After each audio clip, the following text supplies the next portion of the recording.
as everyone's aware with CMC, everybody's kind of waiting to figure out what's really happening on it.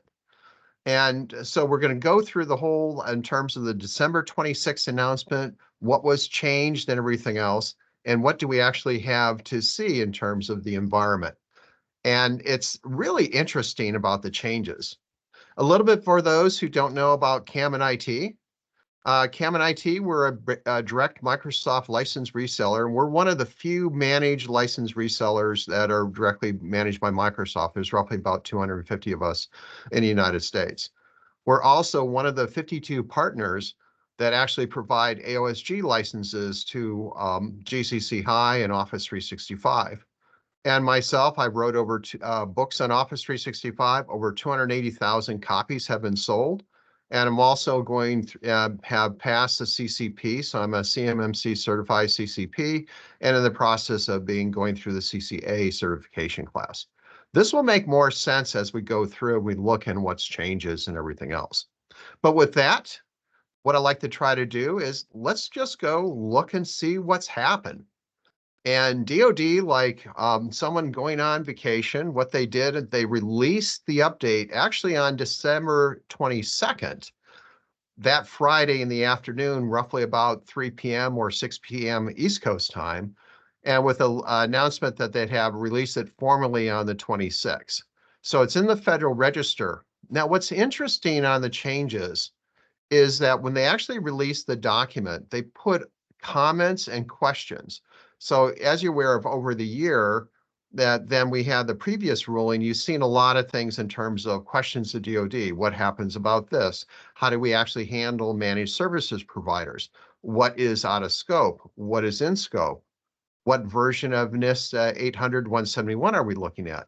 All those changes, and what was unique about this in terms of the Federal Registry posting is DoD basically published the questions and answers in the Federal Registry, as well as updating the documentation.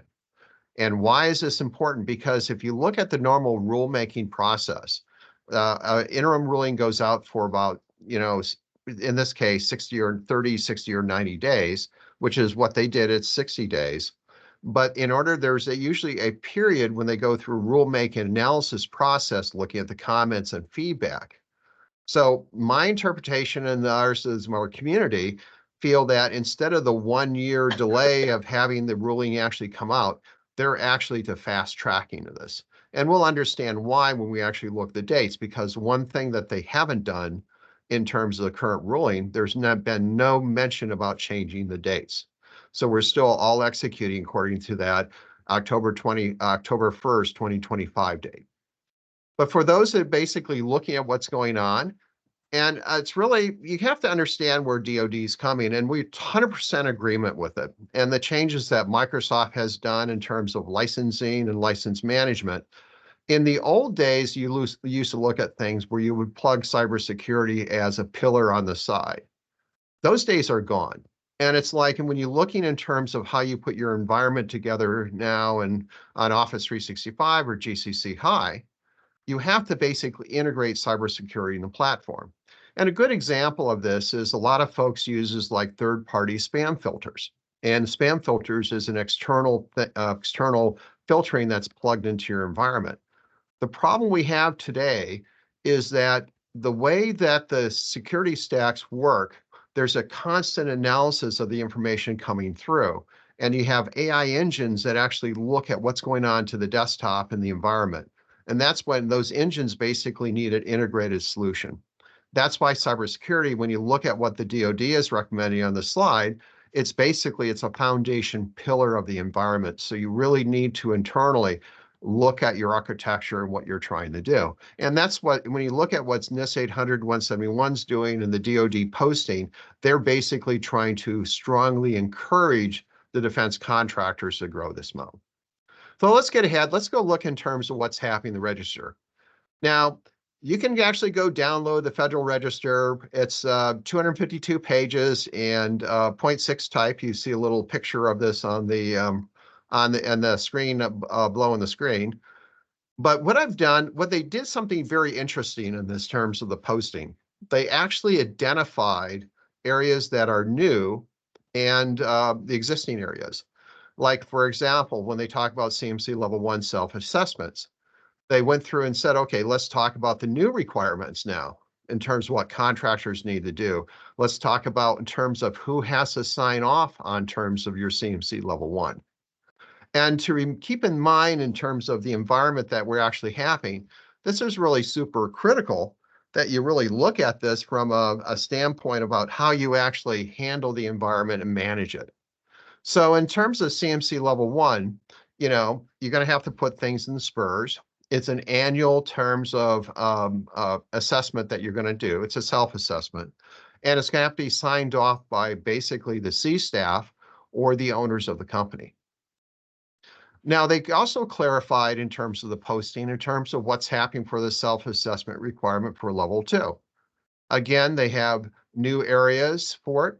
The other pieces they aligned, if you notice, it's NIST 800 171 Rev 2. They were specific on it.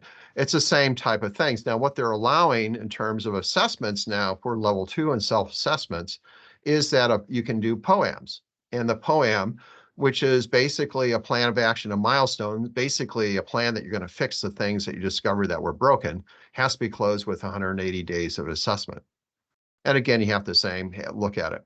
But the one thing you got to keep in mind in terms of self-assessments is that self-assessment is a product of is going to be a product of your prime. So if you're a sub and your prime wants you to do a formal assessment, you're going to have to do a formal assessment. So those are things you have to keep in mind. In terms of looking for the other pieces in terms of level 2 certification requirements, they're very specific. Again, they're allowing in terms of POAMs. The POAMs must be closed out within 180 days of an assessment. And they also, in terms of the requirements that, just for clarity, you have to sign off as senior official. By senior official, we're meeting someone that's basically on your C staff, and or the owner of the company. So those are trying to be. The other thing that they also did with CMC level 2, they actually released the CMC level 3. So CMC level 3 is out there, and there's assessment guides and planning spreadsheets and everything else. And what we're going to do as we go through, I'll highlight some areas, but you can actually submit the feedback form and request copies of the documents that we're talking about.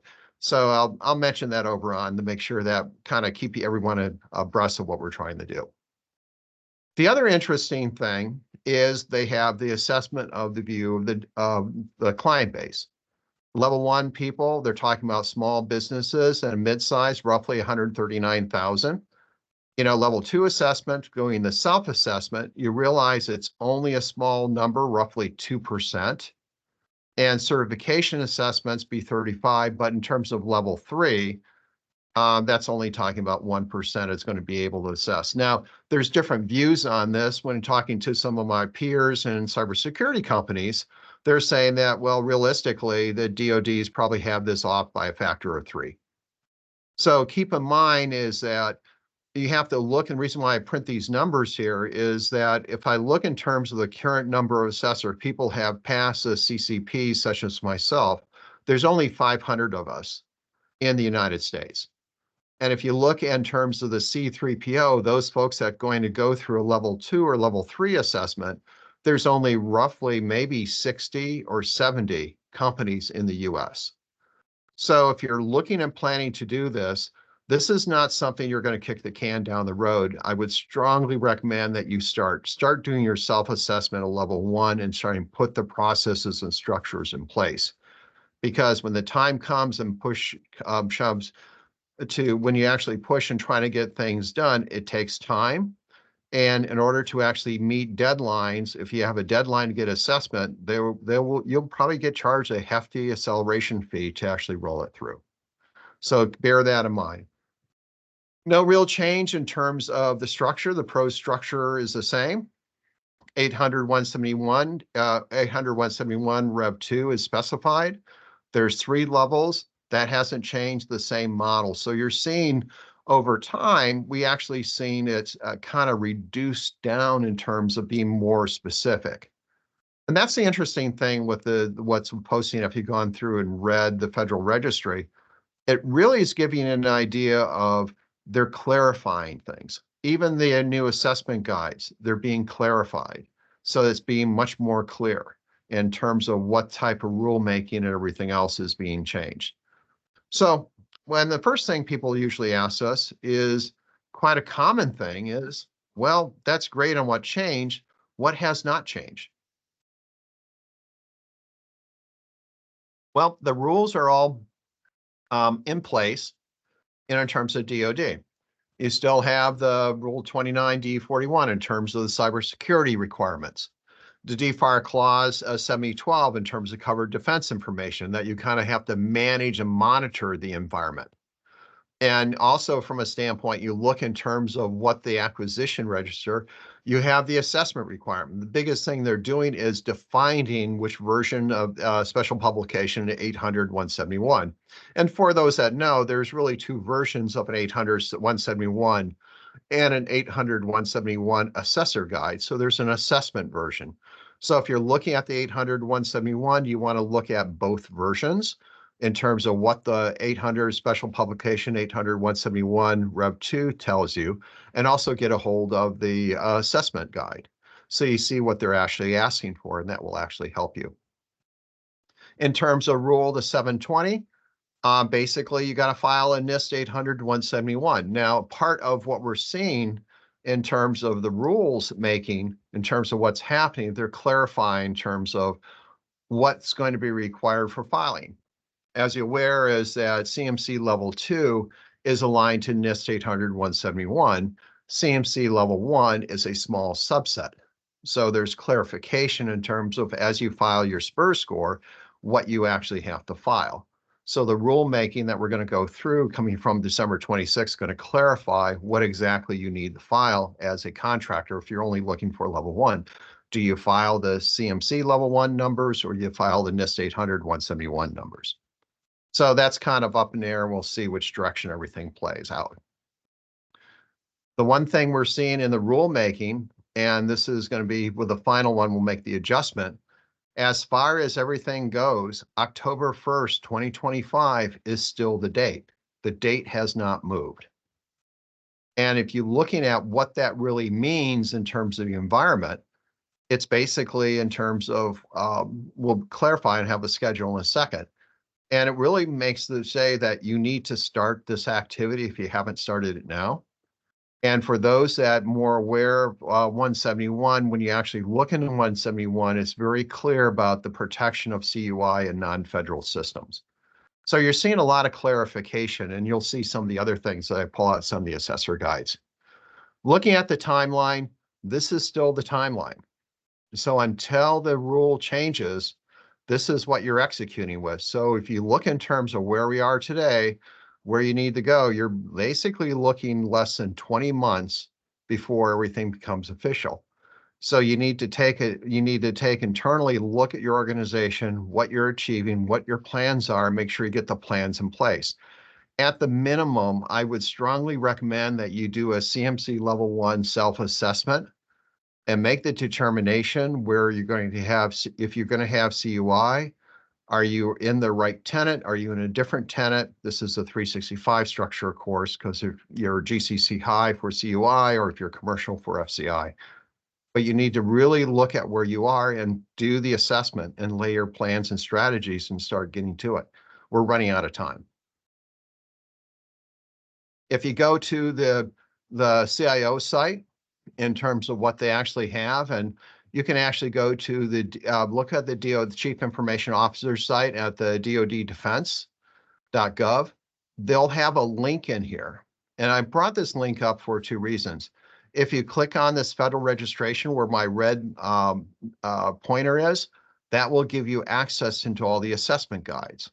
If you're looking in terms of the additional available of several new regulations like the 32 FCR, this is also going to be in the second link, and it's important to take a look at those. But if you want to get like the CMC level 1 assessment guide, you can actually get those through us, and we'll provide those as just submitting our feedback in terms of what's been posting. So looking in terms of the Federal Register, you know, this is a new requirements. Basically, they're very clear now.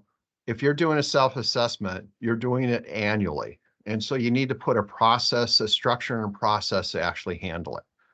And they're very clear about that the person that's going to have liability for the filing is going to be the senior official or the business owner of the company. And that's important because right now is a lot of times we've been asked as a MSSP to actually file the SPUR scores for companies. We can't do that. You'll have to file. We can actually show you and instruct you how to do it and through the process, but you have to file your own SPUR scores. Now, if you're looking at for CMC level 1, there's a new assessment guide, and this is basically what it looks like. Now, you notice it's interesting when I pulled out, there's some fields that are different. Under level 1, 2.0, there was 4 physical protection, but you notice that they actually have FCI data. So they're very clear of what they're looking for in terms of level 1. Level 1 is about the protection of FCI, and that's what it is. So you still have to scope your organization. You got to figure out who's going to have federal contract information and where it's going to be. From an assessment level, you know, if looking at the MS365 E5, it's still the same type of doc. There's still clarity over terms of the controls, and this will be updated. But it's all about trying to make sure people understand what they're trying to do. And even the assessment guide and the assessment forms in terms of the scope guides, they're much more clear in terms of level, you know, what is the value or the dollar, and also which ones allows POAMs. Now, if you want draft copies of the level 1 assessment guide, the scoping document, and the CMC template, go to www.kamind.com/feedback and just request level 1 documents so we can get those documents to you. So kind of do that as right now as you get in place. So as we're going to go through a lot of different information, and we don't want to inundate you with so much information that you don't know what you're looking for, but if you have one specific thing, go request this one, we'll get that information for you. To look in terms of a model like how KAMIND handles it or handles in dealing with this, we basically look at organizations from a CMC level 1 that we have a GRC tool, for instance, we use Future Feed. There's a policy and procedures development through our CMC DIY kit. So you want to get a good foundation. Now, what we do in our DIY kit for level 1, we actually design them so that basically it meets a level 2 requirement. And that's really important because you're actually putting the pieces in place for it so that you can actually grow. Because level 1 doesn't have a lot of requirements in terms of documentation, other pieces associated with it. But from an organization, there's something known as an organization maturity level in terms of IT. You want to show an assessor, either a current one or a future one coming in, that your organization have a certain level of maturity, that you know how to deal with alerts, you know how to deal with IT, you have processes and policies in place. That's what DoD is trying to do. And so we have a DIY starter kit that helps you with that level 1. It's basically $5,500 per host unit. If that's something that you want to do, you know, just let us know in the feedback. And what that gets you, when in level 1, it gives you this baseline score of the different types of controls. And this is showing these through, through the GRC tool, Future Feed. Now, when we look at level 2, let's see what actually changed in level 2. And that's the interesting piece, because now in level 2, you have a self-assessment. But the question to remember on self-assessment is you're talking 2 to 4% of those required to do CMC level 2 are going to be allowed to do self-assessment, because that's going to be specified in your contract. So if you have a contract and you have specified CUI, you know, it's up to the contract officers. And basically that means out of 100 questions you ask a contract officer if you could do that, they're only going to give you a yes response 2 times. So it's at 2%. So you need to think of it. So you want to plan for the environment that you need to do. You know, the key thing that we want to do in level 2 was they set it up so that basically you can do POAMs, which is really good. So from an assessor like myself, going into an organization and helping through an assessment on an assessment team, you may have something that needs to get addressed. That's a minor type thing, some more documentation issues associated with technically you would fail. But this way, as an assessor, we can actually help and assist the organization saying that don't go through the whole expense, complete your POAM and do a POAM for that so you can actually complete it and basically be on track. And this is actually really super, super positive. So I'm really pleased to see this in terms of the posting. And this is on the self-assessment. You see also on the same thing on the assessment side too, you see the same issue associated with it if you actually go through on the CMC level 2 requirements. So in the CMC level 2 requirements, for instance, if you actually have to go through a formal assessment, they still give you the POAM in terms of but it's 180 days. Now, when you look at the key thing, I'll go back to the original slide that I showed you a while ago. It's who can self-assess. 2% of the businesses can self-assess, roughly 4,000 users. So keep that in mind. Think of it as you got 100 questions asked the contract officer, and he's going to tell you, you can ask, can I self-assess? Can I self-assess?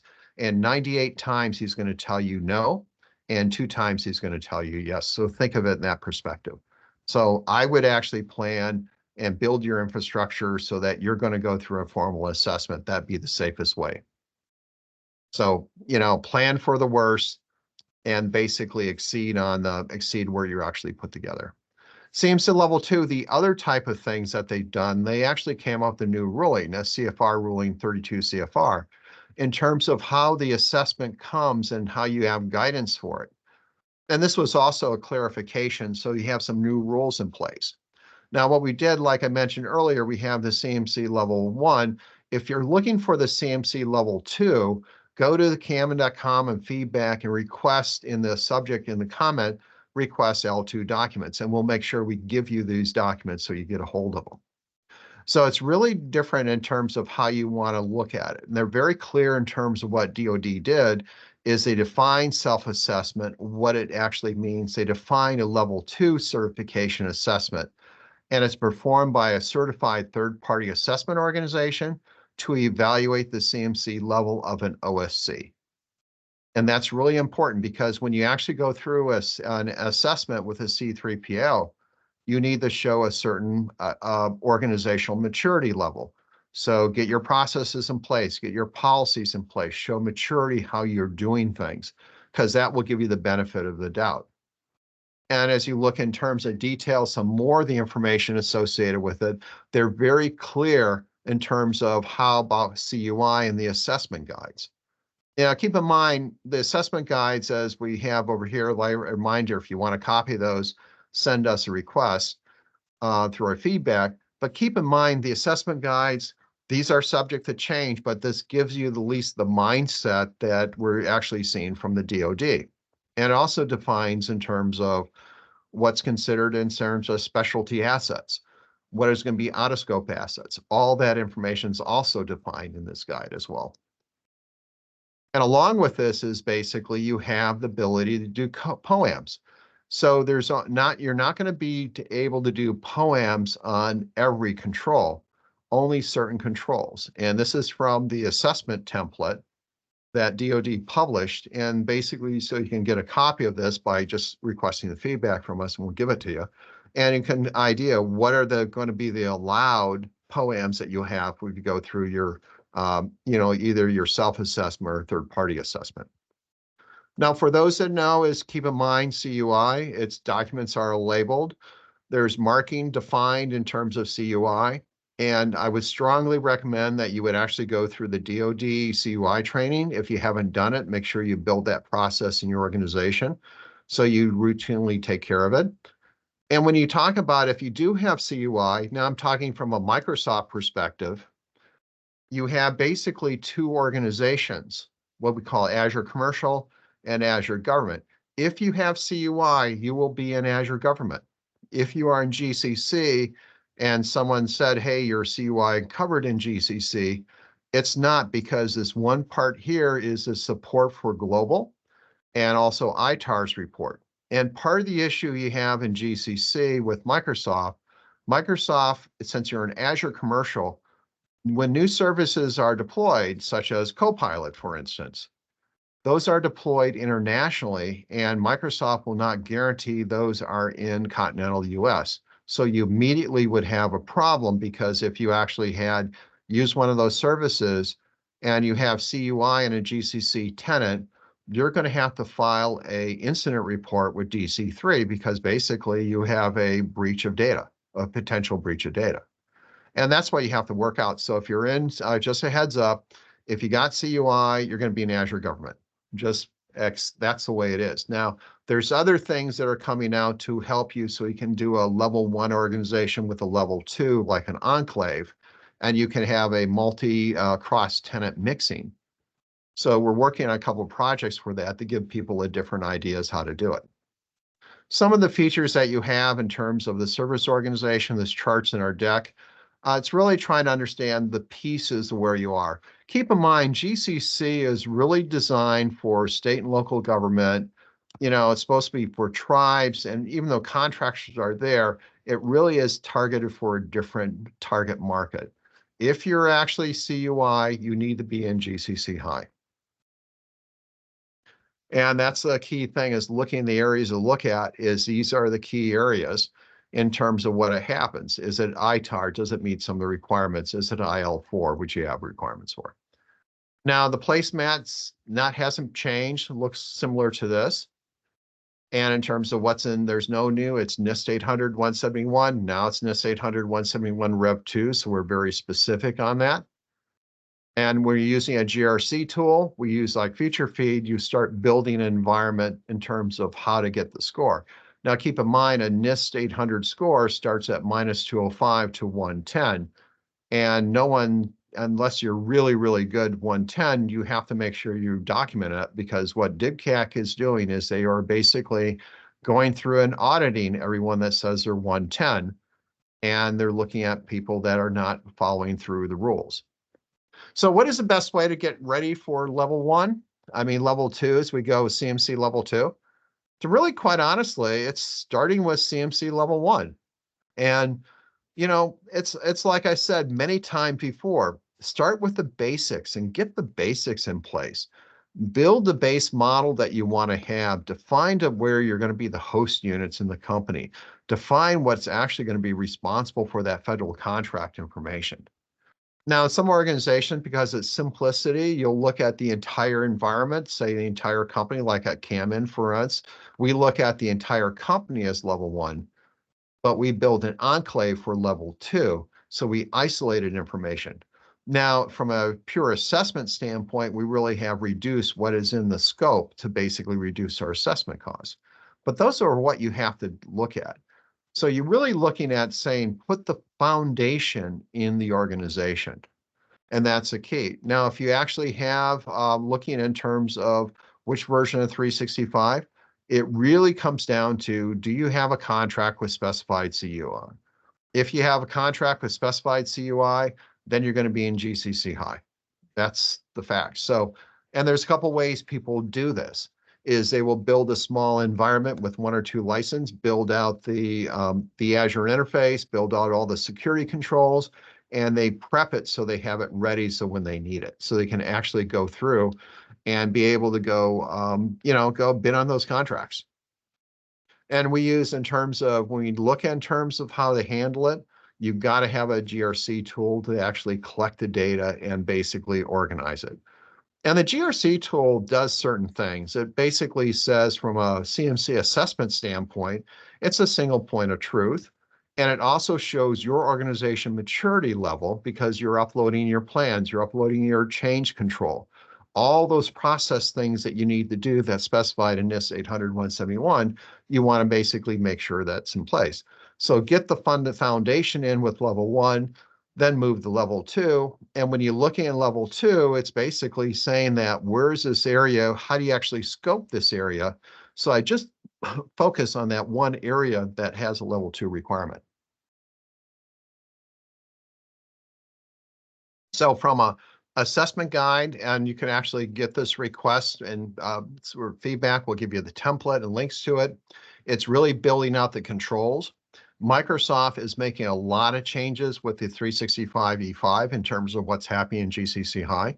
In terms of the endpoint, for instance, Microsoft has now have vulnerabilities. There's IoT scanning, so you can actually have the endpoints in the environment can actually scan the surrounding network and figure out the pieces for it. In terms of how remote help is handled, all sorts of other capabilities. So Microsoft is marching along because they're doing it for two reasons. One, to make the product available because they want to sell it, of course. But the second reason is that they're federal contractors themselves. So they're using their own technologies, putting the pieces in place and making sure those things are done. Now, in terms of what we talk about level 2 structure, and I mentioned this before, I use the term called enclave. Really what enclave is you have an organization that's a level 1 like the company, and you basically firewall off an area that basically has your CUI and that's hosting the environment. Now you have different companies have different philosophies on it. There's some companies say, hey, they have a third-party product that you can actually use, and you just kind of make sure you identify the assets in your email. The problem is a lot of things you look at it, you have to set back from a business process standpoint. If your organization is a growing organization, you need to put rules and processes in place the organization grow, and you have to structure it. If you don't have a good structure in place, then what happened over time, you'll find that basically you'll have CUI everywhere. So you really need to look at the organization, who has access, who has need to know. Now, the other keys that you need to know with CMC Level 2 is you need to make sure you do a continuous security management. It's like in KAMIND, we have a Fortress G product for the for government. We have a commercial CMC Guard, and we also Guard, which is level 1. We also have Fortress, which is NIST 800 171 for the commercial side. But all of that is trying to basically figure out how to put something in place. It's either you're going to contract that out or you're going to build that resources inside yourself. Now, if you're putting your own SOC services and everything in place, you'll probably be spending at least $750 to $1 million a year in terms of resources, people resources to put those skills in place. That's what it costs because that's what you have to maintain it. So the question is, how do you get started with this? And how do you actually get your company prepared to go through CMC level 1 and level 2? And it's easy as 1, 2, 3. And that's the way to look at it. And the key from our standpoint, and we came out with a DIY kit back in 22 and really trying to help in terms of level 1. Now there's other folks who can get a DIY kit as well and get the pieces. Start with that. Build out the organization. Get your organization maturity level structure in place. That's really the first part. And then when you start going to level 2, it comes down to, do you have specified CUI? Are you going to have that? Then you're going to actually have to go build out something in terms of GCC High for level 2. And in terms of how to build it and how to put that implementation in Azure Government, you need step 3 is basically follow the Microsoft Technical Reference Guide. They have version 2.0. We're up down to 2.1, which includes the CMC level 3. So you get the pieces on it. And when we actually see a lot of the questions we have in terms of this is great, but what if you want to actually have something like KAMIND or other to actually do the implementation of it? We're seeing typically prices for this. Now, keep in mind, this is like a new environment.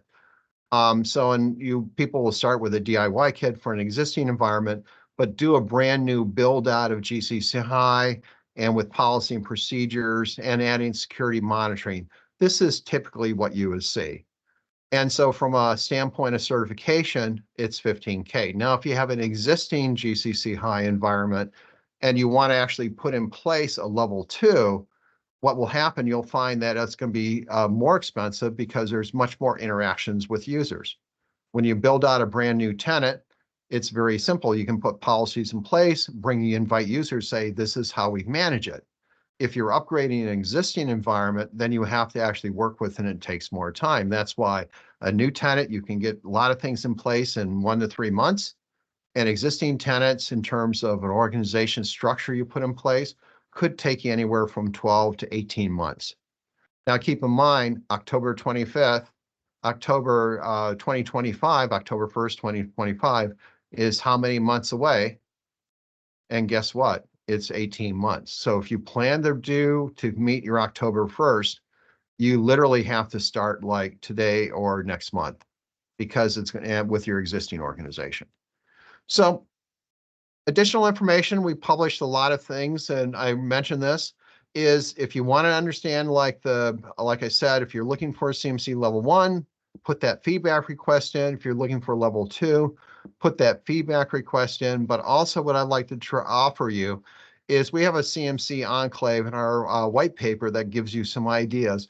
Just go to www.kamind.com/feedback.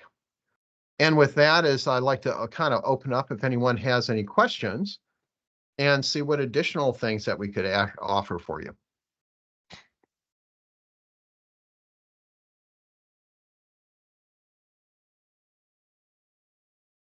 I'm looking in terms of, so one of the questions that I've seen that I've been asked in future is that how do we actually, like ourselves for KAMIND, how do we actually handle or measure the CE controls are put in place?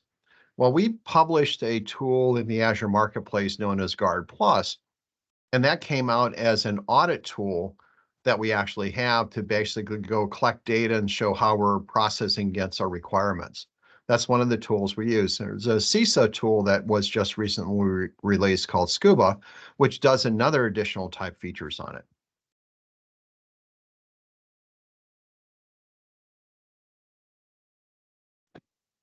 What's the average time you would think for, doing the level 1 and level 2? Is it a large effort in time? Well, for folks that do the DIY kit in level 1, it's not that difficult to do it. On average, we're finding people take about a level 2 to get the policy and procedures and get things in place. By the time they're done, it's 2 to 3 months. And yeah, and the ironic thing is you probably do it in 2 weeks, but we're people and we have things that we need to do. So what happens we're finding is that that's just a matter of time to how to get people and train. There's this adoption of how do you change your processes. So level 1 implementation, you can put everything in place and really, literally, you can put it in 2 weeks to a month. Typically, we're seeing 3 months by the time people put the pieces in place. We do like our guard deployment. Guard deployment, for instance, is level 1. And for an existing client to get them up and do all the pieces, it typically takes about 2 to 3 months.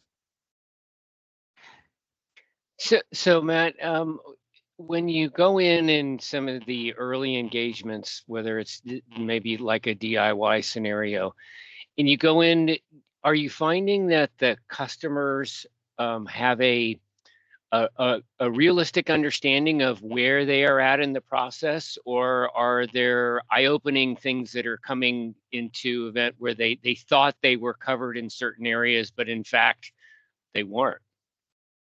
Yeah, when we do that's a very good question. And when we do like a DIY discussion with folks, what we're finding is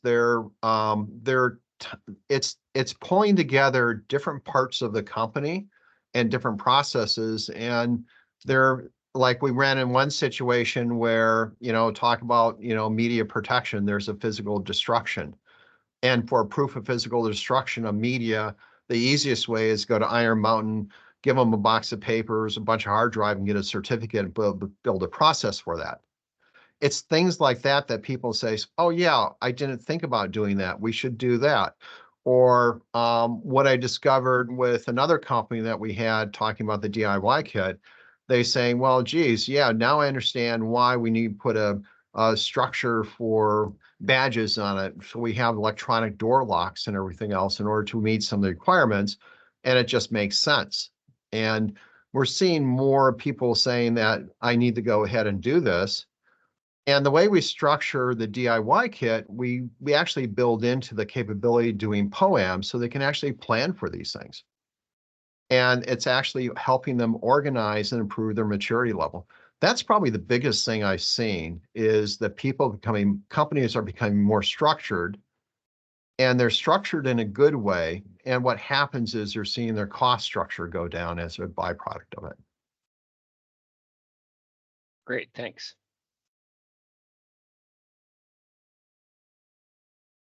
Okay, it looks like we don't have any other questions. So with that, I'm going to let everyone know. So if you haven't gone to www.cam.com and requested feedback and submitted documents, please do so immediately. And so we can get those documents for you. And with that, I will basically let you all go. And thank you very much for attending our CMC program update webinar.